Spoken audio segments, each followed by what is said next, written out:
How to fix WhatsApp notification sound. Hello everybody, welcome back to the channel. Today I'll guide you on how you can fix WhatsApp notification sound easily. Simply open up WhatsApp here and you'll get interface like this. Tap on the three dots option at the top right corner of your screen and head into settings. Once on settings, you'll find the option notifications. You can see that below the chat option. Tap on notifications and make sure the conversation tones option is enabled.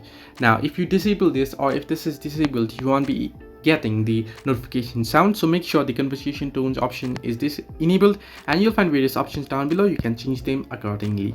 Now the next thing is you want to scroll on the notification bar and head into the notification panel here and make sure your do not disturb mode is disabled. If this is enabled, you won't be getting any notifications. Now I'll be keeping this disabled here for a while.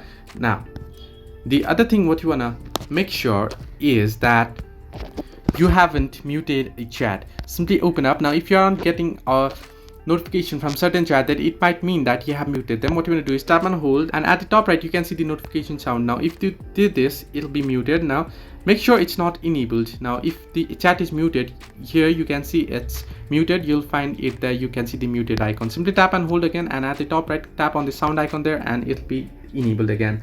So these are the ways you can fix WhatsApp notification sound. Hope this helped you. Do like and subscribe, and do not forget to leave a comment down below if you have any further issues.